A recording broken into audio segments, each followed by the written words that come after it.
அச்சலசல் நிகழ்ச்சியில் இணையும் நேயர்கள் அனைவருக்கும் காலை வணக்கம். சென்னையில் திங்கள் அன்று நிகழ்ந்த வன்முறை சம்பவங்கள், விவசாய தற்கொலை குறித்து போன்ற பல விஷயங்களை இன்றைய தினம் இங்கு விவாதிக்கவிருக்கின்றோம். நிகழ்ச்சியில் நம்மிடையே இணைகிறார் அரசியல் விமர்சகர் பானு கோம்ஸ் அவர்கள். வணக்கம். ஸோ முதல்ல நம்ம எடுத்து பேச வேண்டியது ஹெட்லைன்ஸ் கிராப் பண்ண விஷயம் அப்படின்னு பார்த்தாலே திங்கட்கிழமை அன்று சென்னையில் நடந்த வன்முறை சம்பவங்கள். இதில் பலதரப்பட்ட பேர் மீது இப்போ குற்றச்சாட்டுகள் வைக்கப்படுது. காவல்துறை மீதே சில இடங்களில் குற்றச்சாட்டு வைக்கப்படுது. ஹியூமன் ரைட்ஸ் கமிஷன், சென்ட்ரலும் சரி ஸ்டேட் ஹியூமன் ரைட்ஸ் கமிஷனும் சரி நோட்டீஸ் கொடுத்துருக்காங்கிறதையும் பார்க்குறோம். பப்ளிக்கை கால் ஃபார் பண்ணியிருக்காங்க. யாரெல்லாம் ஹியூமன் ரைட்ஸ் வயலேஷன் நடந்ததுன்னு நினைக்கிறீங்களோ you can come lodge complaint அப்படின்னு. போலீஸ் தரப்புலேருந்து வைக்கக்கூடிய வாதங்கள் பார்த்தீங்கன்னா, ஃபஸ்ட்டு கமிஷனர் சொன்னார் இது மார்ஃப்ட் இமேஜஸாக இருக்கும்.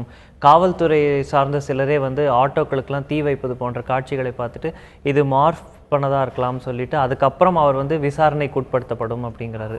சட்டம் ஒழுங்கு நிலைமை சீராக இருக்குது அப்படின்னு எடுத்துக்கிறோமா, இல்லை இது கவலைக்குரிய ஒரு விஷயம்னு பார்க்குறோமா? ரெண்டு விதமாக பார்க்கலாம். 7 நாட்கள் அமைதியாக நடந்த ஒரு போராட்டம் தான். 7 நாட்கள் அமைதியாக நடந்ததுங்கிறதுக்கு ஆளும் கட்சியும் இந்த போராட்டத்திற்கு மிகப்பெரிய அளவில் ஒரு தூண்டுகோலாகவும் ஆதரவாகவும் இருந்தது அப்படிங்கிறது தான் உண்மையான நிலை. இப்போ 7 நாட்களும் அந்த போராட்ட களத்தில் ஃப்ரம் டே 1 முதல் நாளிலிருந்து கேட்க ஆரம்பித்து 2ஆம் நாளிலிருந்தே அதிகமான அளவில் எங்கெல்லாம் போராட்டம் நடந்தது, மெரினா மட்டும் இல்லை, எங்கெல்லாம் போராட்டம் நடந்ததோ அங்கெல்லாம் அந்த கோஷங்கள் கேட்டது. அதாவது பிரிவினைவாத கோஷங்கள், பயங்கரவாத கோஷங்கள், அடிப்படைவாத கோஷங்கள் எல்லாமே கேட்டது. அப்போ அதையெல்லாம் காவல்துறை அந்த இடத்துல பாதுகாப்பு பணிக்காக இருந்தவர்கள், அரசு உளவுத்துறையும் அரசு கையில் இருக்குது, உளவுத்துறையும் இதை பார்க்குது. அப்போ எந்தெந்த இடத்தில் போராட்டத்திற்கு ஜல்லிக்கட்டுக்கு மட்டுமே ஆதரவு தெரிவித்து வந்த உண்மையான மாணவர்கள் யார், அதில் ஊடுருவி இந்த மாதிரி கருத்துக்களை கோஷங்களை இட்ட வெளி இவங்க யார் அப்படிங்கிறத பிரித்து பார்ப்பதற்கான நேரமும் அவகாசமும் அதற்கான அந்த கவர்மெண்ட் மெஷினரியும் கவர்மெண்ட்டை காவல்துறையிட்ட இருந்தது. அப்போ அந்த 7ஆவது நாள் போராட்டம் கலைக்கப்படுகிறது. இவங்க எல்லாத்தையும் மாணவர்கள் போராட்டக்காரர்கள் கேட்ட அனைத்தையும் மத்திய அரசும் மாநில அரசும் இணைந்து கொடுத்துட்டாங்க. அப்போ இது ஒரு முழுமையான வெற்றி, அரைகுறை வெற்றி கூட இல்லை, மிக முழுமையான 7 நாட்கள் தன்னெழுச்சிக்கு கிடைத்த ஒரு முழுமையான வெற்றி. இதை மத்திய அரசும் மாநில அரசும் கொடுத்துருக்குதுங்கும்போது அந்த வெற்றியை கொண்டாட செய்ய விடாமல் அந்த இதில் கோஷங்கள் கேட்ட கோஷங்களின் அடிப்படையில் பார்த்திங்கன்னா ஜனவரி 26 குடியரசு தினத்தை கருப்பு தினமாக கொண்டாடணுங்கிற ஒரு கோஷமும் தொடர்ந்து வைக்கப்பட்டது. அப்போ அந்த அளவுக்கு இந்த போராட்டத்தை ஸ்ட்ரெச் பண்ணணுங்கிற ஒரு இது எண்ணம் இருந்ததையும் நாம் எடுத்துக்கணும். இந்த இடத்துல காவல்துறை அதை கலைப்பதற்கான, ஏன்னா 23ஆம் தேதி நேற்று வரை அது போராட்டக்களமாக தான் இருக்குது. 26ஆம் தேதி குடியரசு தினம் வருது, ரிஹர்சல் நடக்கணும், எல்லாம் மெரினாவை மையப்படுத்தி தான். அப்போ அதை கலைக்க வேண்டிய கட்டாயம் காவல்துறைக்கு இருக்குது. ஒரு என்ன ப்ராமிஸ் கேட்டாங்களோ அந்த ப்ராமிஸை கொடுத்து தான் காவல்துறை கலைய சொல்லுது. இந்த இடத்துல ஒரு கம்யூனிகேஷன் கேப் இருந்ததாகவும் சொல்கிறாங்க. அரசு தரப்பிலிருந்து இதை செஞ்சுட்டு எங்ககிட்ட தெளிவான விளக்கத்தை கொடுத்துருந்தா நாங்கள் கலைஞ்சிருப்போம் அப்படின்னு. அதை செய்யலைங்கிறது அரசு செய்யலைன்னு, ஆனால் அதுக்கு முன்னால் மந்திரிகள் போய் பேசும்போதெல்லாம் நீங்கள் வரவே செய்யாதீங்கன்னு விரட்டி அடித்த இதெல்லாம் இருந்தது. இப்போ முழுமையாக செய்யும் போது அந்த இடத்துல ஒரு காவல்துறை அதிகாரி போய் பேசுகிறாரு. இப்போ திருச்சியிலெல்லாம் பார்த்தீங்கன்னா இந்த மாதிரி பிரச்சனைகளே இல்லை. ஏன்னா அங்கே உள்ள காவல்துறை அதிகாரி போய் தெளிவாக விளக்குகிறார், அவங்களோட இணைவாக பேசுகிறார், மக்களுடைய சைக்காலஜியை புரிஞ்சு பேசும்போது அந்த இடத்துல பிரச்சனை இல்லாமல் போராட்டக்காரங்க கலைஞ்சு போகிறாங்க. மெரினால வெறும் மாணவர்கள் மட்டும் இல்லை, ஜல்லிக்கட்டுக்கு மட்டுமே ஆதரவளித்து வந்த மாணவர்கள் மட்டும் இல்லை, வேற ஊடுருவல்காரர்களும் இருக்கும்போது அந்த இடத்துல பிரச்சனை வருது. அப்போ அப்படித்தான் அந்த இடத்துல தடியடி ஆரம்பிக்கும். இதுலேயே ரெண்டு, நீங்கள் சொன்ன மாதிரியே 2 சைடு ஆஃப் த ஸ்டோரி. ஒன்று நம்ம பார்க்குறோம், இதில் ஆன்டி நேஷ்னல்ஸோடைய ஊடுருவல். இது இங்கே இந்த செய்தியாளர்களை மட்டும் வைக்கக்கூடிய ஒரு குற்றச்சாட்டை நம்ம பார்க்கல. காவல்துறை தொடங்கி பலதரப்பட்ட மக்கள் இன்வால்வ் ஆன எல்லாருமே சிலர் தயங்கி இந்த காரணத்தை காட்டியே இந்த போராட்டத்திலிருந்து வெளியேறினதை கூட நம்ம பார்த்தோம். ஸோ இதில் எல்லாருமே வைக்கக்கூடிய குற்றச்சாட்டு பார்த்தா ஆன்டி நேஷ்னல்ஸ் ஒரு அளவுக்கு ஊடுருவிட்டாங்க, ஒருவேளை ஏற்பட்ட இந்த எழுச்சியை தவறாக பயன்படுத்த முயற்சிட்டாங்கிறத தான் நம்ம பார்க்குறோமா? அரசியல் இல்லாமல் இங்கே எதுவுமே நடக்கிறது இல்லை. அதை தான் சொன்னேன். 7 நாட்கள் அவகாசத்தில் தொடர்ந்து ஒன்று நடக்குதுங்க. திடீர்னு 7வது நாள் மட்டும் இது நடக்கலை. இதிலிருந்து விலகியவர்கள், அந்த நீங்கள் சொல்கிறது ஆதியை சொல்கிறீங்க, இவர் ஆர்ஜே பாலாஜியை சொல்கிறீங்க, இவங்களெல்லாம் சொல்கிறீங்கன்னு நினைக்கிறேன். அவங்க எல்லாம் எனக்கு தெரிய வந்தபோது நான் விலகிறேன் அப்படி. ஆனால் சோஷியல் நெட்வொர்க்கிங் சைட்ஸில் 2வது நாளிலிருந்து அங்கே என்ன நடக்குது, இந்த மாதிரி கோஷங்கள் தான் பெரிய அளவில் பகிரப்பட்டது வீடியோக்கள். அப்போ அங்கே நடந்துகிட்டு இருக்குது. ஆனால் மெரினாங்கிறது ஒரு மிகப்பெரிய ஸ்ட்ரெச். அதில் இவங்க ஒவ்வொரு போராட்ட இவங்களையும் எல்லாரும் அதை ஏற்றுக்கிட்டாங்கன்னு சொல்ல முடியாது. ஆனால் அங்கிருந்த மாணவர்களுக்கு ஒரு அடிப்படையான ஒரு கடமை இருந்தது. இந்த மாதிரி குரல்கள் கேட்கும்போது அவர்களை உடனே வெளியேற்றி இருக்காங்க. ஆனால் தொடர்ந்து அந்த குரல்கள் கேட்குது. ஆனால் என்ன மாணவர்களுக்கு என்ன ஒரு சைக்காலஜி உண்டுன்னா, கும்பலோடு சேர்ந்து ஒன்றை சொல்லும்போது அவங்களுக்கு அதில் உள்ள ப்ராஸ் அண்ட் கான்ஸ் தெரியாமல் கும்பலோடு சேர்ந்து பேசுவதுங்கிறது ஒன்று இருக்குது. இந்த சைக்காலஜியை பயன்படுத்தி அவர்கள் பேசினார்கள்னாலும் யாராவது ஒரு சில பேராவது அந்த பொறுப்பை ஏற்றுக்கொண்டு அவர்களை வெளியேற்றி இருக்க வேண்டும். அது செய்யலை. அது போராட்டக்காரர்கள் பக்கம் இருந்து இருக்கிற ஒரு குற்றச்சாட்டு. ஆனால் அதற்காக நிறைய வீடியோக்கள் அதே போல் சோஷியல் நெட்வொர்க்கிங் சைட்டில் பகிரப்படுவது என்னன்னா, காவல்துறை வந்து தீ வைப்பதை நாம் பார்க்கணும். ஆட்டோக்கு தீ வைக்கிறாங்க, ஒரு குடிசைக்கு தீ வைக்கிறாங்க, இதெல்லாம் நாம் பார்க்கணும். வீடுகள் புகுந்து அடித்தாங்க அப்படிங்கிறதுலாம் அங்கே பல இடங்களில் வந்து மக்களுடைய குற்றச்சாட்டாக இருக்குது. அதாவது அவங்க வந்து அங்கே யாரும் பதுங்கி இருந்தாங்க, நாங்கள் போய் இது பண்ணோம், அவங்க காப்பாற்ற பார்த்தாங்கங்கிற ஒரு இதை வந்து சொல்லிடலாம். ஆனால் இவர்களே தீ வைப்பதுங்கிறது எந்த விதத்திலும் நியாயப்படுத்த முடியாத ஒன்று. அப்போ இன்ஸ்டிகேட் பண்ணுறாங்க அப்படிங்கிறது தான். அப்போ அதை வந்து எந்த விதத்திலையும் இதை சொல்லி அதை நியாயப்படுத்த முடியாது. காவல்துறையும் இந்த இடத்தில் ஒட்டுமொத்த காவல்துறையும் சொல்ல முடியாது. எப்படி மாணவர்களில் ஒட்டுமொத்த மாணவர்களும் இதில் அதில் ஊடுருவல்காரர்கள் வந்தாங்கன்னு சொல்கிறோமோ, அதே போல் காவல்துறையில் இந்த மாதிரி செயலில் ஈடுபட்டவர்கள் ஏன் ஈடுபட்டார்கள், அதுக்கு பின்னால் இருக்கிற அரசியல் என்ன அப்படிங்கிறதையும் சேர்த்து தான் பார்க்கணும். அப்போ காவல்துறையை வந்து குற்றமே செய்யலைன்னு சொல்ல முடியாது. மிகப்பெரிய ஹியூமன் ரைட்ஸ் வயலேஷன் நடந்திருக்குங்கிறது. அதுதான் இப்போ வந்து காவல்துறை தரப்புலேருந்து வைக்கக்கூடிய வாதங்கள் அப்படின்னு பார்த்தீங்கன்னா, இதுக்கு வந்து ஒரு விசாரணை நடத்தப்படும், இதில் என்ன நடந்தது, ஏன் சிலர் வந்து ஒரு பெண் போலீஸார் வந்து ஆட்டோக்கு தீ வைப்பதும் இல்லை இந்த மாதிரி விஷயங்கள் நடந்ததையும் நம்ம பார்க்குறோம். ஸோ இதில் வந்து ஹியூமன் ரைட்ஸ் வயலேஷன்ஸ் இருக்குது, தனிப்பட்ட முறையில் மக்கள் வந்து கம்ப்ளைண்ட்ஸ் ரெஜிஸ்டர் பண்ணலாம் அப்படிங்கிறாங்க. என்ன மாதிரி நடவடிக்கைகள் எடுக்கப்படும்னு நம்ம பார்க்குறோம். ஒருவேளை ஃபேக்ட் ஃபைண்டிங்ஸ் இருந்தது அப்படின்னா இல்லை, அதை பொறுத்திருந்து தான் பார்க்கணும். ஏன்னா வருகிற வீடியோக்களில் இப்போ தலைமை இதில் இருக்கிறவரே என்ன சொல்கிறாரு, முதல்ல மார்ஃபிங் அது பூரா மாஃப்ட் வீடியோஸுங்கிறாரு. அப்புறம் வந்து இல்லைன்னு தெரிய வரும்போது அதுலேருந்து சற்றே பின்வாங்கி நாங்கள் விசாரிக்கிறோம் அப்படிங்கிறாங்க. அது மாதிரி தான் இது முழுமையான விசாரணை வருகிற வரை, அந்த ரிப்போர்ட்ஸ் வருகிற வரை நாம் வந்து இதில் மேலே மேலே கருத்து சொல்வதுங்கிறது இன்னும் கொஞ்சம் அதை தூண்டி விடுகிற மாதிரியாக இருக்கும். அதனால் வந்து ஒரு போராட்டம்னு வரும்போதே எல்லோரும் எல்லா அரசியல் கட்சிகள் நேரடியாக வரக்கூடாதுன்னு போராளிகள் சொல்லும்போது அந்த இடத்துல அமைப்புகளும் வரக்கூடாதுன்னு சொல்லி இருக்கணும்.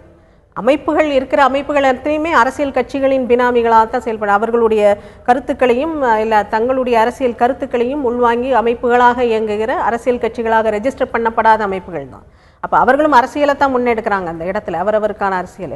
அப்போ அமைப்புகள் உள்ள வரும்போது அதன் மூலமாக அரசியலும் உள்ள வருகிறது. அவரவருக்கான அறுவடையை செய்வதற்குத்தான் இவ்வளவு இன்ஸ்டிகேஷன்ஸு, ஒரு போராட்டத்தை இவ்வளவு மோசமான எண்டுக்கு கொண்டு போனது இந்த அரசியல் உள் நுழைஞ்சதுனால தான். அப்போ அரசியல் இல்லாமல் தமிழ்நாட்டில் எந்த போராட்டமும் ஆரம்பிக்கப்படுவதில்லை. ஒரு 20 பேர் கூடி ஒரு போராட்ட குரலை எழுப்புறாங்கன்னாலே அந்த இடத்துல காவல்துறை வந்து அதை கலைச்சிருவாங்க. ஆனால் 7 நாட்கள் தொடர்ந்து நடக்குது ஒரு போராட்டம். அதில் காவல்துறையோட ஃப்ரெண்ட்லியான அணுகுமுறையோடு நடக்குதுன்னா அரசும் இந்த போராட்டத்தை முன்னெடுக்கிறது, அதை வந்து சப்போர்ட் பண்ணுதுங்கிறது தான். ஒட்டுமொத்த தமிழ்நாடும் சப்போர்ட் பண்ணுச்சுங்கிறதெல்லாம் மிகப்பெரிய தன்னெழுச்சியெல்லாம் ஏற்பட்டது. எதனால்? அரசும் ஆதரவளிக்குது, காவல்துறையும் நம்மளோட ஃப்ரெண்டாக இருக்காங்க, எந்த லத்தி சார்ஜும் நடக்காது. இது ஒரு ஒட்டுமொத்த ஒரு காமன் காஸ்ட்னு சொல்லி தான் எல்லாரும் அரசு ஆதரவளிக்கிறதுங்கிறது அவங்களுக்கு வந்து ஒரு சாய்ஸ் இல்லாமல் நடந்ததுன்னு பார்க்குறோமா, இல்லை அரசு எடுத்த ஒரு ஸ்டாண்ட் பாயிண்ட் அப்படின்னு நம்ம பார்க்குறோமா? அது இன்டெரக்டாக டைரக்ட் ஸ்டாண்ட் பாயிண்ட்டாக இல்லைனா கூட அரசாங்கம் வந்து வெளிப்படையாக இதுக்கு ஆதரவு கொடுக்கல அப்படின்னா கூட நம்ம இதை எப்படி பார்க்கணும்? அவர்களுக்கு வேற வாய்ப்பே இல்லாததுனால அரசாங்கம் ஒத்துழைச்சாங்கன்னு பார்க்க இல்லை, வெளிப்படையாக ஆதரவு கொடுக்கலைன்னு சொல்ல முடியாது. ஏன்னா நேற்று ஒரு நிகழ்ச்சியில் பேசும்போது என்னுடன் பேசிய ஒரு ஆளும் கட்சி பிரமுகரே அதை ஆமாம் அரசு இதை ஆதரவளித்து அரசு ஊக்கப்படுத்தியதுன்னு தான் சொல்றாங்க. அதனால அதுல இல்லை, பின்னிருந்து ஆதரவளித்தாங்க இல்லை. இதுல ஒரு அரசியல் இருக்கு அப்படின்னு பார்த்தோம்னா, ஜல்லிக்கட்டு மிகப்பெரிய பிரச்சனையாக சட்ட சிக்கலுக்கு உட்பட்டதுங்கிறது வந்து இங்கு நடந்த இது மிருகவதையில் அந்த ஜல்லிக்கட்டை சேர்த்ததுங்கிறது ஒரு பாயிண்ட். ஆனால் இன்னொன்று, இங்கு இருந்த யூபிஏ அரசாங்கத்தில் பங்கெடுத்த திமுக காங்கிரஸ் அவர்கள் இந்த ஜல்லிக்கட்டுவை மேலும் எப்படி சிக்கலாக்கினார்கள்ங்கிறது அந்த லிஸ்ட்டில் சேர்த்தது, அதை அப்ஜெக்ட் பண்ணாமல் இருந்தது, இதெல்லாம் சேர்ந்து தான் ஜல்லிக்கட்டு ஒரு பிரச்சனைக்குரிய விஷயமா மாறிச்சு. அப்போ மாற்றுக் கட்சியாக திரும்ப ஆட்சிக்கு வந்திருக்கிற அதிமுக அதை வந்து நாங்கள் தான் ஜல்லிக்கட்டு தமிழர் உரிமைங்கிறதுல நாங்கள் தான் அதை முழுமையாக மீண்டும் பெற்று தந்தோம் அப்படிங்கிற ஒரு கிளைம் இருக்குது. அதுக்காக இந்த போராட்டத்துக்கு மிகப்பெரிய அளவில் ஆதரவு கொடுத்துருக்காங்க. ஆக அரசியல் அறுவடைங்கிறது ஒரு பக்கம் நடந்துக்கிட்டே இருக்குது. அதனால தான் ஒரு ஆளுங்கட்சி ஆதரவு அளிப்பதும் இல்லை ஒரு போராட்டத்தை நடக்க விடாமல் செய்வதும். இது வந்து ஆளுங்கட்சி எதிர்க்கட்சி இல்லை ஆட்சிக்கு வர முடியாத பிற கட்சிகள் எல்லாமே அவரவருக்கான அரசியல் அறுவடை களமாகத்தான் ஒவ்வொரு போராட்டத்தையும் பார்க்குறாங்க. இந்த போராட்டத்தில் கூட நம்ம பார்க்குறோம், திங்கள் நன்று நடைபெற்ற வன்முறை எல்லாத்தையுமே வந்து சேர்த்து போட்டு பேசும் பொழுது பல அரசியல் கருத்துக்கள் வரும்போது ஒரு புதிய முதல்வர் வந்திருக்காருங்க. அவர் தலைமையில் எப்படி சட்டம் ஒழுங்கு இருக்குது, இது போன்ற விவாதங்களும் வைக்கப்பட்டு வருவதை பார்த்து கொண்டு தான் இருக்கின்றோம். திங்கள் அன்று சென்னையில் நடந்த வன்முறைக்கு ஹியூமன் ரைட்ஸ் கமிஷனிடமிருந்து பல தரப்பட்ட கருத்துக்கள் வந்திருக்கு. அங்கே கம்ப்ளைண்ட்ஸ் கொடுக்கலாம் போன்ற விஷயங்களும் வெளில வந்திருக்கிறத நம்ம பார்க்குறோம். ஒரு சிறிய இடைவேளைக்கு பிறகு இன்னும் பல முக்கிய விஷயங்களை விவாதிக்கவிருக்கின்றோம். அச்சலசல் நிகழ்ச்சிக்கு உங்களை மீண்டும் வரவேற்கின்றோம். ஜல்லிக்கட்டுக்காக மெரினாவில் நடந்த புரட்சியை அனைவருமே பாராட்டி கொண்டிருக்கக்கூடிய இந்த தருணத்தில் ஒரு ஜனநாயகத்தில் தான் இது சாத்தியம் என்ற பல கருத்துக்கள் வைக்கப்படுகிறது. அதை பறைசாற்றும் விதமாக நாளைய தினம் வந்து இந்தியாவுடைய குடியரசு தினம். அதே மெரினா கடற்கரையில் நாளை கோலாகலமாக குடியரசு தின கொண்டாட்டங்கள் நடக்கவிருக்கின்றன. இது குறித்து இப்பொழுது அங்கிருந்து தந்தி செய்தியாளர் திரு தங்கமணி இணைகிறார். தங்கமணி, சொல்லுங்க, அங்கே வந்து இப்போ ஒத்திகை நடக்கவிருக்கு. குடியரசு தினத்துக்கு எந்த மாதிரி ஏற்பாடுகள் நடந்துட்டு இருக்கு? அங்க எல்லா கிளீன் அப்லாம் முடிஞ்சிடுச்சா? என்ன மாதிரி ஏற்பாடுகள் நடந்திருக்கு? அது குறித்து பதிவிடுங்கள். நாட்டின் 68வது குடியரசு தின விழா நாளை சென்னை மெரினா கடற்கரையில் இங்கு கொண்டாடப்பட இருக்கின்றது. இங்கு சென்னை மெரினா கடற்கரையில் காந்தி சிலை முன்பாக அமைக்கப்பட்டிருக்கின்ற கொடி கம்பத்தில் தமிழ்நாட்டின் முதலமைச்சர் பன்னீர்செல்வம் அவர்கள் கொடியேற்றுகின்றார். வழக்கமாக தமிழக ஆளுநர் இந்த கொடியை ஏற்றுவார். ஆனால் மகாராஷ்டிராவிற்கும் தமிழ்நாட்டிற்கும் ஒரே பொறுப்பு வகிக்கின்ற கவர்னர் மகாராஷ்டிரா செல்ல இருக்கின்ற காரணத்தினால் இந்த தேசிய கொடியை முதலமைச்சர் பன்னீர்செல்வம் அவர்கள் கொடியேற்றுவார் என்று கூறப்படுகிறது. அதற்கான ஒத்திகை இங்கு நடைபெற்று வருகிறது. அதாவது முதலமைச்சர் வந்தால் எந்த மாதிரியான செயல்பாடுகள் நடக்க வேண்டும், நாளை எவ்வாறு இந்த குடியரசு தின விழா இங்கு கொண்டாடப்பட வேண்டும் என்பது குறித்த ஒரு முழுமையான ஒத்திகை இங்கு நடத்தி கொண்டிருக்கிறார்கள். காவல்துறையினர் மற்றும் தமிழ்நாடு அரசு சார்பில் இந்த ஒத்திகை நிகழ்ச்சி நடைபெற்றுக் கொண்டிருக்கிறது. இங்கு தலைமைச் செயலாளர் கிரிஜா வைத்தியநாதன் மற்றும் அரசு ஆலோசகர் சீலா பாலகிருஷ்ணன் ஆகியோரெல்லாம் இங்கு இருக்கிறார்கள். அந்த நேரடி காட்சிகளை பார்க்கலாம். இதற்கு முன்னதாக முப்படைகளின் அணிவகுப்பு இங்கு நடைபெற்றது. அதே போல முதலமைச்சரின் வருகை, முப்படைகளின் அணிவகுப்பு மரியாதையை முதலமைச்சர் ஏற்றுக்கொள்ளுதல் மற்றும் பல்வேறு மாணவர்களின் தேசிய மாணவர் படை, சாரணர் படை போன்ற பல்வேறு படைகளின் அணிவகுப்புகள் மற்றும் இராணுவத்தின் பலத்தை பறைசாற்றக்கூடிய அந்த கண்காட்சிகள் போன்றவையெல்லாம் இந்த வழியாக நடத்தப்பட்டது. தற்போது வீர தீர செயல்களுக்கான பதக்கங்களை எவ்வாறு வழங்குவது குறித்த ஒத்திகை காண்பித்துக் கொண்டிருக்கிறார்கள். இந்த மெரினா கடற்கரை நேற்று முன்தினம் வரையில் ஒரு போராட்ட களமாக இருந்தது. இந்த நிலையில் அது அனைத்தும் கலைக்கப்பட்ட பிறகு இந்த பகுதியில் தற்போது குடியரசு தின விழாவிற்கான ஒத்திகை நிகழ்ச்சி தற்போது நடைபெற்று வருகின்றது. முழுமையாக இங்கிருந்து போராட்டக்காரர்கள் அனைவருமே இங்கிருந்து முற்றிலுமாக அகற்றப்பட்டிருக்கிறார்கள்.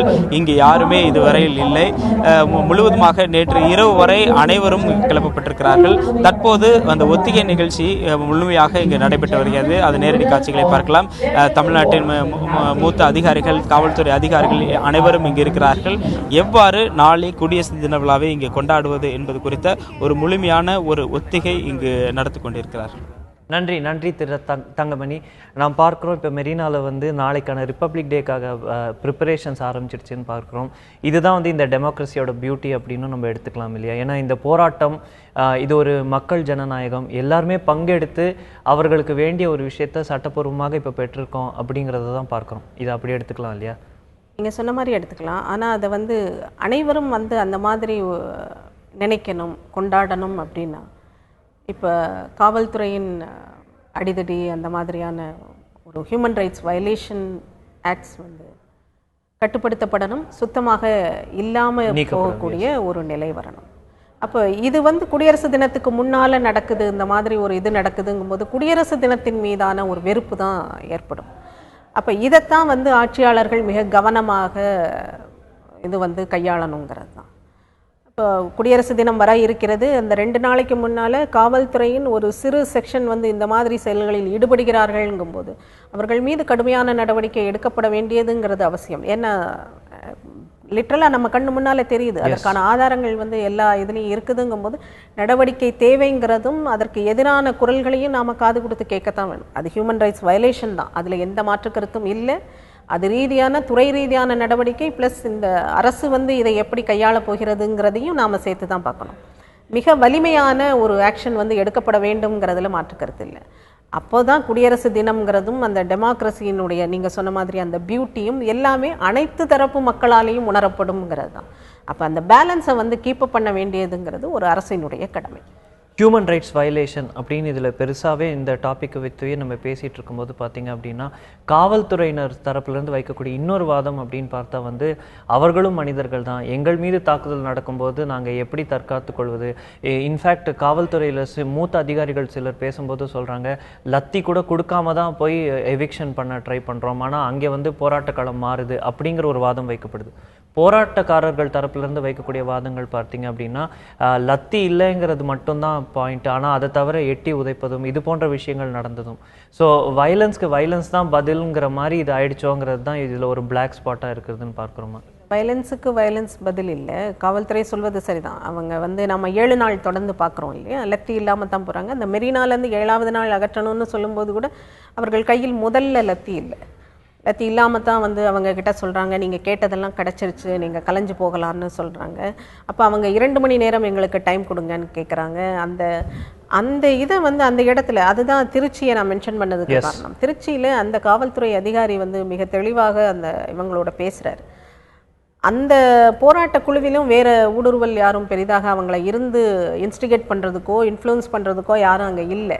உண்மையாக மாணவர்கள் மட்டுமே பெரிய அளவில் இருந்ததுனால அதை புரிந்து கொண்டு அவர்கள் கலைந்து போகிறார்கள்ங்கிறது தான் அங்கே உள்ள இதாக இருக்குது. அப்போ மெரினால அந்த பிரச்சனை வருதுங்கும்போது தொடர்ந்து 7 நாட்களில் காவல்துறை வந்து கவனிச்சிருக்கோம், இதில் யார் யார் பிரச்சனை பண்ணுவாங்க, இந்த போராட்டம் ஒரு முடிவுக்கு வருவதை யாரெல்லாம் விரும்பாதவர்கள்ங்கிறத அவங்களால பிரித்து இது பண்ண ஐடென்டிஃபை பண்ண முடிஞ்சிருக்கும்.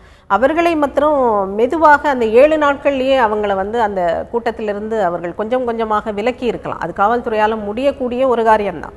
ஆனால் அது செய்யலைங்கும் போது தான் இந்த மாதிரி பிரச்சனைகள் வருது. இதை வந்து காவல்துறை இன்னும் கவனமாக ஹேண்டில் பண்ணியிருக்கணும். போராட்டக்காரர்களும் வந்து எங்களுக்கு விளக்கணும்னு சொல்கிறதும் கவர்மெண்ட் வந்து விளக்கணும்னு சொல்கிறதும், ஆனால் அரசியல் கட்சிகள் வராதிங்கன்னு சொல்லும்போது தங்களை எந்த அளவுக்கு ஒரு போராட்டம் மிகப்பெரிய போராட்டமாக வலுப்பெற்று உலக அளவில் அது கவனத்தை பெறுதுங்கும்போது தங்களுடன் சட்ட வல்லுநர்களை கூடவே வைத்து கொண்டிருக்க வேண்டிய ஒரு அவசியம். ஆனால் இந்த போராட்டமே நீங்கள் பார்த்தீங்கன்னா ஒரு சென்ட்ரல் லீடர்ஷிப்போ இல்லை ஒரு கைடிங் ஃபோர்ஸோ இல்லாமல் இது வந்து உண்மையிலேயே வந்து பலதரப்பட்ட மக்கள், அதுவும் முக்கியமாக வந்து திங்கள் அன்று சில அரசியல்வாதிகள் அங்கே வர வேண்டாம்னு சொன்னதுக்கு அப்புறம் தான் வந்து மக்களுடைய கூட்டம் நிறைய வரதையும் பார்க்குறோம். ஏன்னா மெரினாவில் சென்ற திங்கள் காலையில் இந்த போராட்டம் ஆரம்பிக்கும் போது சில 100 பேர் தான் இருக்காங்கங்கிறத பார்க்குறோம். அதுக்கப்புறம் தான் படிப்படியாக அது உயருது, அலங்காநல்லூரில் கூட்டம் கூடுது. ஸோ அப்படிலாம் நம்ம பார்க்குறோம். ஸோ அந்த ஒரு சென்ட்ரல் லீடர்ஷிப் ஒரு கைடிங் ஃபோர்ஸ் இல்லாத ஒரு கூட்டத்தில் நம்ம அதை எதிர்பார்க்கறது தவறாக இருக்காதா? இல்லை, எது தவறுன்னா ஒரு அரசியல் கட்சிகளை வர வேண்டாம்னு சொல்கிறது தவறு இல்லை. ஏற்கனவே ஊழல் எதிர்ப்பு போராட்டத்தில் இந்த நிலை தான் எடுக்கப்பட்டது. ஆனால் அது பேன் இண்டியா மூமெண்ட் எப்படி நடந்ததுன்னா அந்தந்த மாநிலங்களில் ஒரு குழுன்னு இருப்பாங்க, அவங்க வந்து அந்த இதை செய்வாங்க. டெல்லியிலேருந்து அந்த இதுக்கு என்னென்ன மாதிரி போராட்டங்களை முன்னெடுங்கன்னு சொல்லுவோம். யாராவது ஒரு குழு வந்து அதை வந்து ஆர்கனைஸ் பண்ணி செயல்படுத்துவாங்க. அந்த மாதிரி இருந்தது. ஆனால் இங்கே வந்து நிறைய நம்பர்ஸ் உள்ளே வராங்க, ஆனால் யாருன்னு கிடையாது. மெரினாவை பார்த்திங்கன்னா ஒரு 4 கிலோமீட்டருக்கு மேலே உள்ள ஸ்ட்ரெச். அதில் அங்கங்கே மக்கள் வந்து ஒரு குழுவாக மாதிரி என்ன பேசுகிறாங்கன்னு இங்கே இருப்பவருக்கு அடுத்த கொஞ்சம் தூரத்தில் இருந்து அந்த போராட்ட இவங்க வந்து என்ன பேசுகிறாங்கன்னு தெரியாது. அப்போ இதையெல்லாம் வந்து இது பண்ணக்கூடியது காவல்துறை. யார் வந்து வேண்டாத இதுகளை யார் பேசுகிறாங்க, அவங்களை எப்படி அங்கிருந்து அப்புறப்படுத்துவது அப்படின்னு இதற்கு ஒத்துழைத்திருக்க வேண்டியது மாணவர்களின் இது. இந்த மாதிரி பேச்சுக்கள்லாம் வருது அப்படின்னு சொல்லி போராடிய பொதுமக்கள் காவல்துறையிட்ட சொல்லியிருக்கலாம், இந்த மாதிரி பேச்சுக்கள் வருது, நாங்கள் இதை கம்ஃபர்டபுளாக ஃபீல் பண்ணலை, இவங்களை வந்து இங்கேருந்து ரிமூவ் பண்ணுங்கன்னு சொல்லியிருக்கலாம். ஆனால் என்ன மாணவர்கள்ட்டேருந்து அதை பெரிய அளவில் எதிர்பார்க்க முடியாததுக்கு காரணம் அது வந்து கும்பலில் நாம் வந்து செய்கிற தவறுகளை கூட செய்யலாம்ங்கிற ஒரு இது வரும். ஒரு சாதாரணமாக நாம் பேச மாட்டோம், ஆனால் கும்பலாக இருக்கும்போது அந்த இதை பேசும்போது ஒரு மாப் சைக்காலஜி வருது. அந்த இடத்துல எல்லாவற்றையும் பேசலாங்கிறது வந்து அது ஒரு 18-23 வயசில் இருக்கிறவங்க கிட்ட அதை தான் எதிர்பார்க்க முடியும். அப்போ மீண்டும் பொறுப்பு வந்து காவல்துறையிட்ட போகுது. அது ஸ்லோவாக அவங்கள வந்து ரிமூவ் பண்ணியிருக்கலாம். ஆனால் அதுதான் மீண்டும் அந்த அடிப்படை. அப்போ இந்த போராட்டம் வந்து அரசியல் ரீதியாக முன்னெடுத்து அது பெரிய அளவில் அரசியல் சப்போர்ட்டோடு நடக்கும்போது அந்த இடத்துல ஒரு சின்ன காவல்துறை மறைமுகமான அரசியல் சப்போர்ட்டோட ஒரு காவல்துறையின் ஒரு செக்ஷன் வந்து இந்த மாதிரி செயலில் ஈடுபடுறாங்கங்கும்போது அதற்கு பொறுப்பேற்று அதற்கு சரியான விளக்கங்களையும் ஆக்ஷனையும் எடுக்க வேண்டியதும் சொல்ல வேண்டியதும் அரசு தான். நம்மளே இதில் டிஸ்கஸ் பண்ணும்போது பார்த்தீங்க அப்படின்னா அரசியல் தலையீடு எந்த அளவுக்கு இதில் இருந்திருக்கக்கூடுங்கிற ஸ்பெக்குலேஷன்ஸ் வைக்கிறோம். இந்த ஃபால் அவுட்லேருந்து இந்த திங்கட்கிழமை அன்று நடக்கக்கூடிய வன்முறையை தொடர்ந்து பார்த்தீங்கன்னா எதிர்க்கட்சிகள் அனைத்துமே வந்து அரசாங்கத்துக்கு கிட்ட கேள்விகள் பல கேட்குறாங்க. சட்டம் ஒழுங்கை பற்றி கேள்விகள் வைக்கப்படுது. திரு பன்னீர்செல்வம் அவர்கள் வந்து முதல்வராக இருக்கார். அவர் ஆனதுக்கப்புறம் எடுத்த பெரிய சேலஞ்ச் இது அவர் எப்படி கையாண்டிருக்காரு, அவர் தலைமையிலான அரசு இதை எப்படி கையாண்டிருக்குன்னு நம்ம பார்க்குறோம். அதாவது ஊடகங்கள் கொடுத்த செய்திகளை பற்றி சொல்கிறதுக்கு முன்னால் ஒரு முதல்வராக இந்த பர்டிகுலர் விஷயத்தில் ஜல்லிக்கட்டுங்கிற பிரச்சனையை பொறுத்தளவில் மாநில முதல்வராக இருக்கிற ஓபிஎஸ் வந்து மிக சிறப்பாக செயல்பட்டிருக்கிறார். ஏன்னா போராட்டக்காரர்கள் கேட்ட இது வந்து கடந்த 3 வருடங்களாக மிகப்பெரிய சட்ட சிக்கலுக்குள் மாட்டியிருந்த ஒரு பிரச்சனை. இதற்கு வந்து முந்தைய UPA அரசு அந்த லிஸ்ட்டில் சேர்த்ததில் ஆரம்பித்து இங்கே உள்ள ஜட்ஜு வந்து ஒரு பானுமதிங்கிற ஜட்ஜு வந்து இந்த ரேக்லா ரைஸோட ஜல்லிக்கட்டுமையும் மிருகவதைங்கிற இதுக்கு கீழே சேர்த்ததுங்கிறது இரண்டும் சேர்ந்து இதை மிகப்பெரிய சட்ட சிக்கலாக மாற்றிய பிறகு 3 வருடங்கள் நாம் ரெகுலேஷன் ஆக்ட் படி தான் நடத்திட்டு இருந்தோம். அதுவும் நடத்த முடியாமல் 3 வருடம் நின்று போனதுங்கும் போது இவ்வளவு பெரிய சட்ட சிக்கலை வந்து எப்படி தாண்டி செய்வது அப்படிங்கிறத ஒரு மாநில முதல்வர் மிகப்பெரிய நெருக்கடிகளுக்கு இடையில் போராட்டம் பெரிய அளவில் அவர்கள் எதிர்பார்த்ததை விட மிகப்பெரிய அளவில் இதாயிடுச்சுங்கும் போது அதை எந்த விதமான அந்த அவர் மீது வைக்கப்படுகிற விமர்சனங்களுக்கெல்லாம் ரியாக்ட் பண்ணாமல் இது வந்து ஃப்ரூட்ஃபுல்லாக சக்ஸஸ்ஃபுல்லாக பண்ணி காமிக்கணும், வெற்றியை மட்டும்தான் பெறணுங்கிறதுக்கு மத்திய அரசோடு இணைந்து இணக்கமான போக்கை கடைபிடித்து இனி யாராலும் தடுக்க முடியாது, சுப்ரீம் கோர்ட்டு கூட இதில் வந்து இனி தடை போட முடியாதுங்கிற ஒரு முழுமையான வெற்றி அதை வந்து பெற்று கொடுத்திருக்கிறார். அதற்கு மத்திய அரசாங்கமும் நம்மளுடைய இதை புரிஞ்சுக்கிட்டு இந்த இதை வந்து ஹெல்ப் பண்ணியிருக்கிறாங்கங்கிறது தான். ஏன்னா மத்திய அரசின் ஆதரவு இல்லாமல் இதை வந்து பாஸ் பண்ணியிருக்க முடியாது இந்த ஆர்டினன்ஸ் கூட. அப்போ மத்திய அரசு மாநில அரசு இரண்டும் இணைந்து ஒரு மக்கள் கேட்ட ஒரு வெற்றியை அவங்களுக்கு கொடுத்துருக்காங்கன்னா அதை கொண்டாட முடியாத அந்த வெற்றியை உணர முடியாத அளவிற்கு இந்த கடைசி நாள் இந்த நிகழ்வுகள் இருக்குது அப்படின்னா அதை வந்து அரசியலோடு சேர்த்து தான் பார்க்க வேண்டியிருக்கு. ஏன் இது நிகழ்ந்தது, இன்னும் 3 நாளில் இது வருது, குடியரசு தினம் வருது, இந்த அந்த தகராறு நடந்தது. அப்போ அதற்கும் இதற்குமான தொடர்பு என்ன? குடியரசு தினம் கருப்பு தினமாக கொண்டாடணுங்கிற அந்த இது வந்து இந்த மாதிரியான ஒரு இதை உருவாக்கித்தான். காவல்துறையில் ஒரு பிரிவு ஏன் இந்த மாதிரி செயல்களில் ஈடுபட்டாங்க, இதையெல்லாம் சேர்த்து தான் பார்க்க வேண்டியது. மத்திய அரசாங்கம் வந்து சுப்ரீம் கோர்ட்டில் வந்து இன்னைக்கு மனு தாக்கல் செய்யவிருக்காங்க. சென்ற ஆண்டு அவர்கள் கொண்டு வந்த அந்த ஆர்டினன்ஸை வந்து ரத்து செய்யும் விதத்தில், வாபஸ் வாங்கும் விதத்தில். ஸோ இது நடந்துருச்சு, அதை கோர்ட் ஒத்துக்குச்சு அப்படின்னா நம்ம வந்து ஜல்லிக்கட்டுக்கு நிரந்தர தீர்வே கிடைச்சிடுச்சு அப்படிங்கிறத தான் பார்க்குறோம் இல்லையா? ஆமாம், அது ஏன்னா ஓய்வு பெற்ற நீதிபதியும் போராட்டக்காரங்கள்கிட்ட வந்து விளக்குனதையும் நாம் பார்த்தோம். அப்போது முழுமையான தீர்வு அவர்கள் இனி வந்து கோர்ட்டுக்கு போக மாட்டாங்களான்னா போவாங்க. அந்த விலங்கு நல ஆர்வலர்கள் தனியாக உள்ளவங்க போவாங்க, இல்லை பீட்டா போகும், எல்லோரும் போவாங்க. ஆனால் தமிழ்நாட்டை பொறுத்தளவில் ஜல்லிக்கட்டு வந்து நடப்பதை தடை செய்ய முடியாது. அதற்கான முழுமையான சட்ட பாதுகாப்பை வந்து கொடுத்தாச்சு. அதனால் கோர்ட்டு ரீதியாகவும் இனி தடை வாங்க முடியாது. அதனால் முழுமையான வெற்றின்னு தான் இதை சொல்லணும். ஸோ நம்மளே விவாதிச்சுட்டு இருக்கும்போது, ஆஃப் த ரெக்கார்ட் விவாதிச்சுட்டு இருக்கும்போது நம்ம பேசினோம், இது தமிழகத்துக்கு உட்பட்ட சட்டம். இப்போ வந்து தமிழகத்துலேருந்து இதுக்கு விதிவிலக்கு கொடுக்கப்பட்டிருக்கு. அந்த 1960 PCAலேருந்து தமிழகத்துக்கு விதிவிலக்கு கொடுத்து பல அமெண்ட்மெண்ட்ஸ் பண்ணியிருக்கோம். கர்நாடகா, ஆந்திரா போன்ற மாநிலங்களிலும் அவரவருக்கு இருக்கக்கூடிய பல விஷயங்களை இப்போ கேட்டு ஆரம்பிச்சிருக்காங்கிறதையும் நம்ம பார்க்கணும். அதுதான் இது ஏன் வந்து மத்திய அரசு இதையே செய்யலை, மாநில அரசுகிட்ட ஏன் இது பண்ணாங்கங்கிற மாதிரியான அரசியல் கட்சிகளினுடைய அந்த மிஸ்டிவஸ் கமெண்ட் எல்லாம் நாம் பார்த்தோம். ஒரு மாநில அரசு வந்து இது தன்னுடைய உரிமை, தன்னுடைய அடையாளம், தனிப்பட்ட பிரத்யேகமான கலாச்சார பண்பாட்டு அடையாளம்னு சொல்லும்போது இது கன்கரண்ட் லிஸ்ட்டில் இருக்கிறதுனால மாநில அரசை வந்து நீங்கள் செய்யுங்க, ஆனால் நாங்கள் அதுக்கான ஒத்துழைப்பை தருகிறோம்னு சொல்வது ஒரு மத்திய அரசு வந்து, ஏன்னா ஆர்டினன்ஸ் போடுவது மத்திய அரசுக்கு பெரிய பிரச்சனை கிடையாது. ஆனால் இதே போன்று ஒவ்வொரு மாநிலத்திலும் ஏகப்பட்ட பண்பாட்டு கலாச்சார அடையாளங்கள் நிறைய இருக்குது. அந்த பண்பாடு கலாச்சாரம்ங்கும்போது அது ஒரு ரீசனுக்கு உட்பட்டு தான் இருக்கணும். அது வந்து அதை தாண்டிய ஒரு நிலையில் பண்பாடு அடையாளம், கலாச்சார அடையாளம்னு சொல்லி எல்லாவற்றையும் நாம் வந்து அதை உரிமை கொண்டாட முடியாது. ஏன்னா கால மாற்றத்தில் சில இது வந்து காலத்துக்கு ஒவ்வாததாக இருக்கலாம், இல்லை மனித உரிமைகளுக்கு தனி மனித உரிமைகளுக்கு ஒவ்வாததாக இருக்கலாம். அதையெல்லாம் களைஞ்சிக்கிட்டே வந்தால் தான் நாம் வந்து ஒரு நாகரீக சமூகத்தை நோக்கி போக முடியும். அப்போ ஒட்டுமொத்தமாக கலாச்சார பண்பாட்டு அடையாளங்கிற டேகை கொடுத்துட்டு எல்லாமே எங்களுக்கு வேணும்னு கேட்க முடியாது. அப்போது ஒரு மத்திய அரசு அந்த மாதிரி பிரச்சனைகளுக்குள்ள இப்போவுமே கர்நாடகாவிலேருந்து குரல்கள் வர ஆரம்பிச்சாச்சு. அங்கே கம்பாலாங்கிற ஒரு இது நடக்குது, எங்களுக்கும் அந்த இது வேணும், தடையை நீக்கலை. ஏன்னா மஞ்சு விரட்டு ஜல்லிக்கட்டுக்கு தடை நீங்கியிருக்கு, ஆனால் இந்த இதுக்கு இல்லை அப்படின்னு அவங்க கேட்குறாங்க. இந்த மாதிரி ஒவ்வொரு குரல்களும் இனி வரும். அதற்காகத்தான் அந்தந்த மாநில உரிமைங்கும் போது அந்தந்த மாநிலங்கள் அதற்கான உரிமைகளையும் சட்ட போராட்டங்களையும் நடத்துங்க, அதற்கான ஆதரவை மட்டும் நாங்கள் தெரிவிக்கிறோம்னு ஒரு மத்திய அரசு சொன்னது மிக சரியான நிலைப்பாடுன்னு தான் நான் பார்க்குறேன். எஸ், நம்ம பார்க்கின்றோம் இது வந்து ஒரு பெரிய மக்கள் எழுச்சி. அதற்கப்புறம் மக்களுக்கு தேவையான விஷயத்தை சட்டப்பூர்வமாக மக்கள் பெற்ற ஒரு வெற்றியாகவே இதை நம்ம பார்க்குறோம். ஜல்லிக்கட்டு பிரச்சனைக்கு ஒரு தீர்வு கிடைச்சிடுச்சு அப்படிங்கிற ஒரு விஷயத்துலேருந்து நம்ம கொஞ்சம் பின்வாங்கினாலுமே கூட அடுத்த பெரிய பிரச்சனையாக நம்மளுக்கு இருக்கிறது வறட்சி. அதுலேயும் விவசாயிகளோட மரணம் வந்து தொடர்ந்துட்டு இருக்கிறத பார்க்குறோம். நேற்றைய தினம் கூட 2 விவசாயிகள் டெல்டா மாவட்டத்தில் இறந்திருக்காங்கிறத பார்க்குறோம். டெல்டா மாவட்டம் மட்டும் இல்லாமல் தமிழகத்தில் பல இடங்களில் விவசாயிகள் வந்து பாதிக்கப்பட்டிருக்காங்கிறத பார்க்குறோம். இது குறித்து கடலூர் மாவட்டத்திலிருந்து தந்தி செய்தியாளர் தேவநாதன் தொலைபேசி வாயிலாக இணைகிறார். தேவநாதன், சொல்லுங்க, அங்கே வறட்சி குறித்து மத்திய குழு வந்து ஆய்வு செய்கிறாங்க. இது குறித்து உங்ககிட்ட என்ன தகவல்கள் இருக்கு?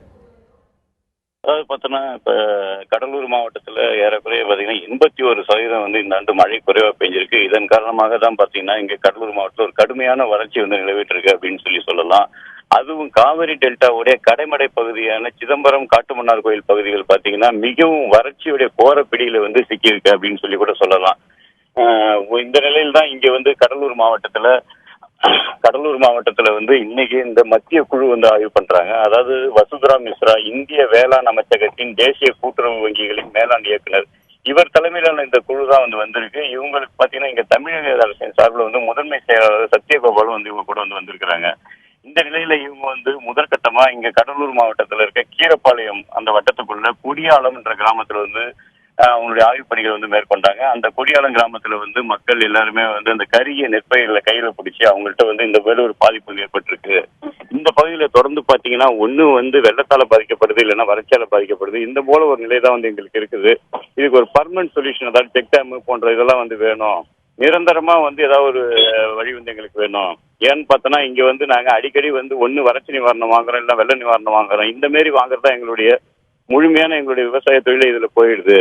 விவசாயமே செய்ய முடியாத ஒரு நிலையில வந்து நாங்க இருக்கிறதால எங்களுக்கு ஒரு செக் டேம் கட்டி இந்த பகுதியில வந்து இந்த வீராணா ஏரி வந்து தூர்வாரி நல்ல அளவில் பண்ணி கொடுத்தீங்கன்னா நாங்க வந்து எப்பயுமே ஒரு விவசாயத்தை பண்ணலாம், விவசாயத்தை நம்பி நாங்க இருக்க முடியும்னு சொல்லிட்டு தங்களோட குறைகள் வந்து தெரிவிச்சாங்க.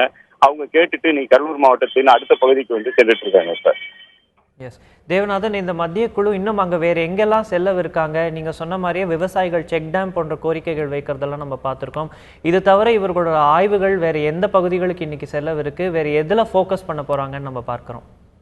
அதாவது கடலூர் மாவட்டத்தில் பார்த்தீங்கன்னா இந்த நெல் மற்றும் உளுந்தோடைய பாதிப்புகள் வந்து மிக அதிகளவில் இருக்கு. அதே போல பருத்தி போன்ற பயிர்களும் இருக்கு. இருந்தாலும் இந்த மத்திய குழுவினர் வந்து இன்னைக்கே பார்க்கணுன்றதால கடலூர் மாவட்டத்தில் 2 இடங்கள் மட்டும்தான் இவங்களுக்கு ஒதுக்கியிருக்காங்க. ஒன்று வந்து இந்த கொடியாலம், மற்றொன்று வந்து குமராட்சி பிளாக்ல பரிவிலாகன்னு சொல்லிட்டு மற்றொரு கிராமம்.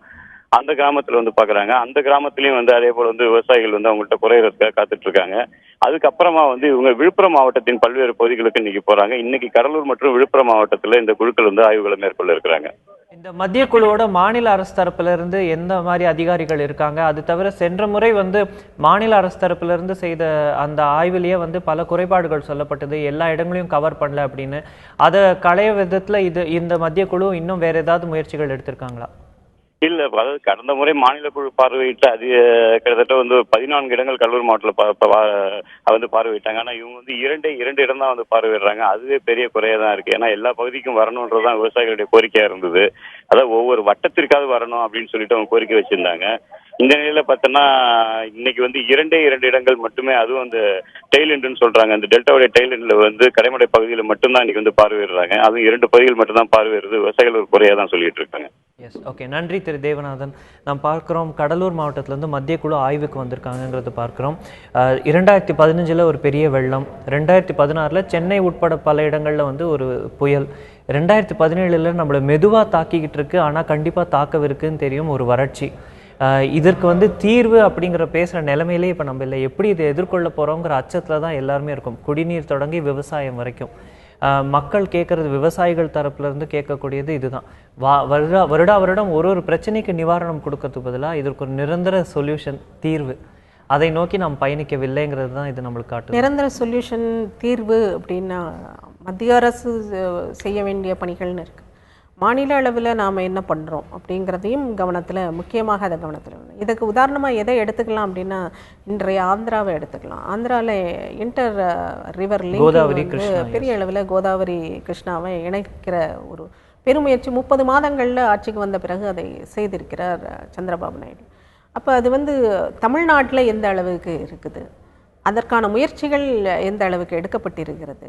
ஆற்று மணல் எடுப்பதுங்கிறது மிகப்பெரிய பிரச்சனை. அதை அட்ரஸ் பண்ணாமல் நீங்கள் இன்டர் ரிவர் லிங்கிங்கை நினைத்து கூட பார்க்க முடியாது. அப்போ ஒரு நிரந்தர தீர்வுன்னு இல்லை, ஒரு கண் முன்னால் நடக்கிற சில தவறுகளை களையக்கூட நாம் ரெடியாக இல்லைங்கும்போது வறட்சியை எதிர்நோக்கி இருக்கிறோம். மிகப்பெரிய குடிநீர் பிரச்சனை இன்னும் ஒரு மாசத்துல தமிழகம் முழுக்க குடிநீருக்காக அலைகிற ஒரு இதை இன்னும் பல பகுதிகளில் இப்ப இன்றைக்கே தண்ணீர் இல்லை. தூத்துக்குடி மாவட்டம்லாம் பாத்தீங்கன்னா மிகப்பெரிய வறட்சி. ஆல்ரெடி குடிநீருக்காக மக்கள் பெரிய போராட்டங்களை செய்கிற அளவிற்கு அந்த இடத்துல, மாநிலத்துல பிரச்சனை, அந்த மாவட்டத்துல பிரச்சனை இருக்கு. அப்ப தமிழகம் முழுக்க குடிநீருக்காக மிகப்பெரிய போராட்டங்களை அடுத்து வருகிற இதுல மறியலும் அதுவும் நடக்கும். அந்த அளவிற்கு குடிநீர் பிரச்சனை வருவதும், நம்மளுடைய ஆறுகளின் நிலையும், இதெல்லாம் தான் தொடர்ந்து இதற்கான குரல்களை கொடுத்து கொண்டிருந்தால் கூட மிகப்பெரிய தன்னெழுச்சி இதற்கெல்லாம் தமிழ்நாட்டில் எழவே இல்லைங்கிறதையும் சேர்த்து தான் நாம் பார்க்கணும். நம்மளுடைய அடிப்படையான வாழ்வாதார பிரச்சனைகள், தினசரி நம்மளுடைய இயற்கை வளங்கள் காணாமல் போவது. இயற்கை வளங்கள்ல மிக அடிப்படையானது குடிநீர், விவசாயத்துக்கான நீர். இதை நாம் எந்த அளவு தமிழக எல்லைக்குட்பட்ட நம்மளுடைய நீர்நிலைகளை எந்த அளவுக்கு நாம் பாதுகாத்திருக்கிறோம், இல்லை எவ்வளவு சீரழித்திருக்கிறோம், எவ்வளவு காணாமல் அடித்திருக்கிறோம், எவ்வளத்தை ஆக்கிரமிப்பு செய்திருக்கிறோம், இதெல்லாம் சேர்த்து தான் பார்க்கணும். அப்போ இதை நோக்கிய சீரமைப்பு பணிகள்ங்கிறது எதுவுமே இல்லாத போது நாம் வருடா வருடம் இதை சீசனலாக நாம் வறட்சியில் சிக்கிட்டோம், மழை பொய்த்து போச்சு, இயற்கை பொய்த்து போச்சுன்னு கொடுத்த இயற்கையை நாம் எந்த அளவுக்கு அதை சரியாக பேணணுங்கிறதும் ஒரு முக்கியமான கேள்வி. இதற்கெல்லாம் எந்த தன்னெழுச்சியும் வரல, யாரும் இதை பற்றி கவலைப்படுவதில்லை. ஆனால் ஜல்லிக்கட்டுங்கிறதுக்கு மட்டும் நம்மளால் தன்னெழுச்சியாக எவ்வளவு போராட முடியுதுன்னா, அதில் என்ன நீங்கள் கன்வீனியண்ட்டாக எல்லாரும் சேர்த்துடுறாங்கன்னா, இதெல்லாம் சேர்த்து இதன் மீதான கோபங்கள் தான் ஜல்லிக்கட்டு வாயிலாக வெளிப்பட்டது. ஏன் ஜல்லிக்கட்டு வாயிலாக வெளிப்படணும்? ஒரு குறிப்பிட்ட பிரச்சனை இது, மக்களின் அடிப்படையான குடிநீர் உழவு சம்பந்தப்பட்ட அடிப்படையான நீராதார பிரச்சனை. நீங்களும் நானும் நீர் இல்லாமல் இருக்கவே முடியாது. அப்போ அதற்காகத்தான் உங்களுடைய அனைத்து கோபங்களும் அதன் மூலமாகத்தான் வெளிப்பட்டிருக்கணும். அப்ப எந்த பிரச்சனையின் மூலமாக வெளிப்படுகிறதோ அந்த பிரச்சனைக்கான தீர்வு உடனடியாக கிடைக்கும். இன்னைக்கு ஜல்லிக்கட்டுக்கு உடனடியாக முழுமையான வெற்றி நாம பேசுறோம், ஆனா நீரை பத்தியோ நீர் ஆதாரங்களை பற்றியோ எந்தவித கவலையும் இல்லை. ஆனா இந்த பிரச்சனையெல்லாம் சேர்த்து தான் கோபத்தை தான் நாங்க அதன் மூலமாக வெளிப்படுத்தணும்னா, கிடைத்த வெற்றி ஜல்லிக்கட்டுக்கு மட்டுமானது. நீர் ஆதாரத்தை யாரும் பேசல, ஆற்று மணல் திருட்டை பத்தி யாரும் பேசல. அதையெல்லாம் பேசி தன்னெழுச்சி வந்தா தான் இதற்கான தீர்வுகளே கிடைக்கும். கண்டிப்பா பார்க்கிறோம். நம்ம ஒருவேளை அடுத்த எழுச்சி தண்ணீருக்காக தான் இருக்குமோங்கிறதையும் நம்ம பொறுத்திருந்து எழுச்சி வருதான் முதல்ல பார்ப்போம். எஸ், இதுலயே நம்ம விவாதிக்க வேண்டிய விஷயம் பார்த்தீங்கன்னா, மத்திய குழு இல்ல மாநில குழு இவர்களுடைய இந்த ஆய்வு அறிக்கைகள், அதோட முக்கியத்துவம் ஒரு பக்கம் இருக்கும்போது, இவர்கள் ஆய்வு செய்யக்கூடிய விதங்களே இப்ப கேள்விக்குறியாயிடுச்சு. சில இடங்களுக்கு மட்டும் சாம்பிள் எடுக்கிறதும், அதில் சில விவசாயிகளுக்கு மட்டும் சாம்பிள் எடுக்கிறதும், ஸோ இது எந்த அளவுக்கு ஹொலிஸ்டிக்காக இருக்குது அப்படிங்கிற கேள்வி வருது. ஸோ இதற்கு கூட ஒரு மெக்கானிசம் பெட்டர் ஆகணும் அப்படிங்கிறதையும் நம்ம பார்க்கணும். ஆமாம், கண்டிப்பாக. அது மாநில அளவில் இருந்து தான் இந்தந்த பகுதிகளெல்லாம் வறட்சியில் இருக்குது, இல்லை ஒட்டுமொத்த மாநிலமும் வறட்சியில் இருக்குங்கும்போது அதற்கு சரியான டேட்டாவை கொடுத்து அந்த மத்திய குழுவை அந்த இடங்களுக்கெல்லாம் சென்று பார்க்க வைக்க வேண்டியது ஒரு மாநிலத்தின் கடமை. அதை செய்யலை, அவங்க பார்க்கல அப்படின்னா மாநில அளவில் இருந்து எந்த வகையான அழுத்தம் எந்த அளவிற்கு கொடுக்கப்பட்டதுங்கிறதையும் நம்ம சேர்த்து தான். வறட்சி குறித்தும் விவசாயிகள் குறித்தும் தான் விவாதித்துக் கொண்டிருக்கின்றோம். நாம் நிவாரணத்தை மட்டுமே நோக்கி சென்று கொண்டிருக்கின்றோம் என்ற வாதங்கள் தான் இங்கே வைக்கப்படுவதை பார்க்கிறோம். தண்ணீருக்கான எழுச்சி ஏற்படுமா என்கின்ற ஆதங்கமும் இங்கே வைக்கப்படுவதை பார்க்கின்றோம். அச்சலசல் நிகழ்ச்சிக்கு உங்களை மீண்டும் வரவேற்கின்றோம். ஜல்லிக்கட்டு பிரச்சனை நடந்தபோது இன்னொரு ஃபோக்கஸ் விஷயம் பார்த்தீங்க, அதுனா பலர் வெளிநாட்டு குளிர்பானங்களை தெருவில் கொட்டுறது, இது போன்ற விஷயங்கள்லாம் நடந்தது. வெளிநாட்டு பொருட்களை நம்ம மீது திணிக்கக்கூடாதுங்கிற கருத்து பரவலாக வந்தது. அது குறித்த ஒரு செய்தி பார்த்தீங்கன்னா, வெளிநாட்டு குளிர்பானங்களை மார்ச் 1 முதல் விற்க மாட்டோம் அப்படின்னு தமிழ்நாட்டு வணிகர் சங்க பேரவையிலிருந்து நேற்று அறிவிச்சிருக்காங்க. இது குறித்து அதோட மாநில தலைவர் விக்ரம் ராஜா கூறிய கருத்துக்களை முதல்ல பார்த்துட்டு அது குறித்து விவாதத்துக்குள் செல்வோம். மார்ச் 1 தமிழகம் முழுவதும் பெப்சி கோக் என்ற வாசனை இருக்கக்கூடாது, அந்த பாட்டல்கள் கண்ணுக்கு தெரியக்கூடாது. ஒட்டுமொத்தமாக பெப்சி கோகோலாவுக்கு மூடு விழா மார்ச் 1 என்பதை தமிழ்நாடு வணிகர்களுடைய பேரமைப்பு, தமிழகத்தில் உள்ள 6000 வணிகர் சங்கத்தினுடைய நிர்வாகிகள் ஒப்புதலோடு இன்று நாங்கள் அறிவிக்கிறோம். நாம் பார்க்கின்றோம் தமிழக வணிகர் சங்க பேரமைப்பிலிருந்து இப்படி ஒரு முக்கியமான முடிவு வந்திருக்கு. இதற்கு பலதரப்பட்ட மக்களிடமிருந்து ஆதரவு தான் இருக்குங்கிறத பார்க்குறோம். ஆனால் ஒரு குளோபலைஸ்ட் இக்கானமி அப்படின்னு நம்ம பார்க்கும்போது இது சாத்தியமாங்கிற கேள்வி முதல்ல எழுது. இது எந்த அளவுக்கு சாத்தியம்னு நினைக்கிறீங்க? சாத்தியமாங்கிறத விட ஒரு இந்த மாதிரி ஒரு இதை மக்கள்கிட்ட செய்ய முடியுது அப்படிங்கும்போது இதை விட ஒன்று எதை செய்யலாம் அப்படிங்கிற ஒரு கேள்வியும் வரும். பெப்சி கோக் வேண்டாம் அப்படிங்கிறது ஓகே, அதில் எனக்கு மாற்று கருத்து இல்லை. பெப்சி கோக் வேண்டாம், அது உபயோகப்படுத்துவது தேவையற்றது, அது ஆரோக்கியத்திற்கு கேடானதுங்கிறது உலகம் பூராவும் தெரிந்த ஒரு விஷயம்தான். அதை தடை செய்யறதுலையோ நம்மளுடைய நீர் ஆதாரங்களை அவங்க இது பண்ணுறாங்கங்கிறது அந்த கோணத்திலிருந்தும் அது ஓகே. ஆனால் இதை விட மிகப்பெரிய கேடு விளைவிப்பது, இதைவிட முக்கிய குளிர்பானமாக தமிழகத்தில் மிக பெரும்பான்மையான மக்களால் கன்சியூம் பண்ணப்படுவது இங்கு விற்கப்படுகிற ஆல்கஹால், டாஸ்மாக் மூலமாக விற்கப்படுகிற மதுபானங்கள், அதற்கு என்ன மாதிரியான தடைகளை கொண்டு வர போகிறாங்க? அது குறித்து இந்த வணிகர் சங்கங்கள் எப்போது பேச போகிறார்கள்? வணிகர் சங்கம் பேசாட்டாலும் ஒட்டுமொத்த அந்த தமிழ் சமூகம் எப்போது பேச போகிறது? அதற்கெல்லாம் இந்த மாதிரியான அமைப்புகள் ஒரு தடை வேணும்னு சொல்லும்போது அதற்கான வீச்சும் வீரியமும் மிக அதிகம். அந்த மாதிரி குரல்கள் வரலையே. பெப்சி கோக்கு மிகப்பெரிய ஆரோக்கிய கேடா, இல்ல டாஸ்மாக் மூலமாக விற்கப்படுகிற மது வகைகள் ஆரோக்கிய கேடாங்கிறது மிக முக்கியமான கேள்வி. கன்சியூமர் வணிகர் சங்கங்களும் அது அவர்களுடைய டைரக்ட் கன்சியூமர்ஸ்க்கும் டாஸ்மாக் அப்படின்னு பார்க்கறதுக்கு ஒரு டிஃப்ரென்சியேஷன் இருக்கு இல்லையா? இவர்கள் கட்டுப்பாட்டில் இருக்கிறது பெப்சி கோக் போன்ற வெளிநாட்டு குளிர்பானங்கள். அதற்கு அவர்கள் மார்ச் 1 ஒரு தடை வரும் அப்படின்னு நம்ம பார்க்கும் பொழுது இனிமேல் மார்ச் 1 தமிழ்நாட்டில் எங்கேயுமே பெப்சி கோக் கிடைக்காதா அப்படிங்கிற ஒரு கேள்வி எல்லார்கிட்டையும் இருக்கு. அதை ஃபர்ஸ்ட் நம்ம புரிதல் வைக்கணும். இவர்களுக்கு உட்பட்ட சங்கத்துக்கு உட்பட்ட கடைகளில் மட்டும் கிடைக்காதா, இல்லை தமிழகத்திலேயே இருக்காதா அப்படிங்கிற ஒரு கேள்வியும் இருக்குது இல்லையா? அதை நாம் மார்ச் வரை பொறுத்திருந்து அது செயல்முறைக்கு வருகிறதாங்கிறத பார்த்துட்டு தான் அதை பற்றி பேச முடியும். ஏன்னா செயல்முறைக்கு வருகிறதா அப்படிங்கிறதுலேயே எனக்கு மிகப்பெரிய கேள்வி இருக்குது. ஏன்னா இதுக்கு முன்னாலேயே பல தடவைகள் இந்த மாதிரி அதை தடை செய்யணுங்கிற பேச்சுக்கள்லாம் எழுந்தது. எவ்வளவு தூரம் இது செயல்பாட்டுக்கு வருகிறது, வணிகர் சங்கங்கள் இதை எவ்வளவு தூரம் உண்மையாக இதை முன்னெடுத்து சென்று மார்ச்சில் இதை தடை செய்கிறாங்கங்கிறத பார்த்துட்டு தான் இதற்கான அடுத்த ஒரு தடை அப்படின்னு பார்க்கறதுக்கு பதிலாக வணிகர் சங்கங்கள் இந்த வெளிநாட்டு குளிர்பானங்களை புறக்கணிக்கிறாங்க. அரசு தரப்புல இருந்து இதுக்கு தடையெல்லாம் வரலங்கிறத நம்ம அந்த மாதிரி தான். சோ இது ஒரு தடைன்னு பார்க்கறதுல ஒரு புறக்கணிப்புன்னு தான் நம்ம புறக்கணிப்புன்னு தான் பார்க்கணும். அந்த இதுல இருந்து தான் நான் சொல்றேன், இந்த புறக்கணிப்புங்கிற கோஷம் எதிலிருந்து எல்லா செக்ஷன்ல இருந்தும், அது வணிகர் சங்கமாகட்டும் அவங்க கட்டுப்பாட்டுல இல்லைன்னு சொல்லலாம் டாஸ்மாக். ஆனா அது அல்ல, ஒரு புறக்கணிப்பை ஒரு வணிகர்கள் செய்ய ஆரம்பிக்கும் போது பெப்சி கோக்குக்கு சொல்லும்போது இன்னொன்று ஆட்டோமேட்டிக்காக அந்த இடத்துல கேள்வி வருது. தமிழ்நாட்டை பொறுத்தளவில் மிக அதிக அளவில் கன்சியூம் பண்ணப்படுகிற, எல்லா மக்களாலும் வாங்கி இது பண்ணப்படுகிற ஒரு ஆரோக்கிய கேடான ஒரு விஷயம் டாஸ்மாக் மூலமாக அரசாலேயே இது பண்ணப்படுதுங்கும் போது முதல்ல நம்ம நாட்டில் நாம் உற்பத்தி பண்ணி எதை மக்களுக்கு கொடுத்து ஆரோக்கிய கேடை உருவாக்குகிறோம் அப்படிங்கிறத அட்ரஸ் பண்ணாமல் வெளிநாட்டு பானங்கள்னு பேசுவது எந்த இடத்துல சரி? வெளிநாட்டு குளிர்பானங்களா இல்லை எல்லா சுகர் லேடட் ஏரேட்டட் ட்ரிங்க்ஸாங்கிற பெரிய டிபேட்டே ஒன்று இருக்குது. நேரக்குறைவின் காரணமாக நம்ம ரொம்ப சுருக்கமாக விவாதிக்க வேண்டியது பார்த்தீங்கன்னா, ஹிந்தி நடிகர் ஷாருக் கான் மும்பையிலேருந்து டெல்லிக்கு ஒரு ரயில் பயணம் மேற்கொள்கிறார் அவருடைய அடுத்த திரைப்படத்தை ப்ரொமோட் பண்ணுறதுக்கு. அதில் ஒரு அசம்பாவிதம், வதோதரா ஸ்டேஷனில் ஒருவர் உயிரிழந்துடுறாரு. அவர் ஸ்டேஷன் விட்டு வெளில வந்ததுக்கப்புறம் தான் உயிரிழந்தார் போன்ற வாதங்கள் வைத்தாலும் திரைப்பட நட்சத்திரங்கள், அதுவும் இந்த அளவுக்கு பெருசாக இருக்கக்கூடிய ஸ்டார்ஸ் இது போன்ற விஷயங்கள் ப்ரொமோஷன்ஸ் எடுக்கும்போது பல விஷயங்கள் அவர் மனதில் வைத்துக்கணுங்கிறத நம்ம பார்க்குறோம் இல்லையா? ஏன்னா ஒரு திரைப்படத்தை ப்ரொமோட் பண்ணுறது மட்டும் இல்லை, இவர்கள் வந்தால் சமுதாயத்தில் பெரிய அளவு கூட்டம் சேரும் தெரிந்தும் இப்படி நடந்தது நம்ம கண்டிக்கிறோமா, இல்லை இது எதிர்பார்த்தது தான் பார்க்கணும்? இல்லை, இதை ரெண்டு விதமாக பார்க்கணும். ஒன்று நடிகர்கள் தங்களுக்கான ஃபேன் பேஸ் பெரிய அளவில் இருக்குங்கும்போது தன்னை பொது இடத்துல ஒரு ப்ரொமோஷனுக்காக போகும்போது அதற்கான பாதுகாப்பு ஏற்பாடுகள் சிறந்த அளவில் செய்யப்பட்டிருக்கிறதான்னு பார்த்துட்டு தான் இதை என்ஷூர் பண்ணணும். இன்னொன்று, மக்களுக்கு இந்த திரை பிரபலங்களின் மீது இருக்கிற மிகப்பெரிய கிரேஸ், அதை விட்டு ஒழிக்கணுங்கிறது தான். மேட்னி ஐடல்ஸை நீங்கள் தியேட்டரில் பாருங்கள், திரையரங்கத்தை விட்டு வெளியில் வரும்போது திரையரங்கத்திலேயே அவர்களை விட்டு விட்டு வருவது தான் சரியான இதாக இருக்கும். அதை தாண்டி அவங்களுக்கு ஒரு லார்ஜர் தன் லைஃப் இமேஜ் கொடுத்து அவங்கள பெரிய அளவில் ப்ரொமோட் பண்ணுறதுங்கிறது இந்த மாதிரி ஸ்டாம்பீடில் போய் அந்த கூட்டத்தில் சிக்கி உயிரிழப்பதுங்கிற இதில் தான் ரயில்வேஸும் போலீஸும் கூட இதுக்கு பதில் சொல்கிறோம் போன்ற கருத்துக்கள் வைக்கப்படுவதை பார்க்கிறோம். இன்றைய தினம் ஜல்லிக்கட்டு தொடங்கி விவசாய பிரச்சனை வரை பல முக்கிய விஷயங்களை இங்கு நம்ம விவாதித்திருக்கிறோம். நிகழ்ச்சியில் கலந்து கொண்டு அவர் கருத்துக்களை பகிர்ந்து கொண்ட பானு கோம்ஸ் அவர்களுக்கு நன்றி. பார்த்த உங்கள் அனைவருக்கும் நன்றி. இன்றைய நாள் பொழுதுல நடக்க வேண்டிய பல முக்கிய விஷயங்களை நாளை இதே செய்தியரங்களை விவாதிப்போம். அனைவருக்கும் குடியரசு தின வாழ்த்துக்கள். நன்றி, வணக்கம்.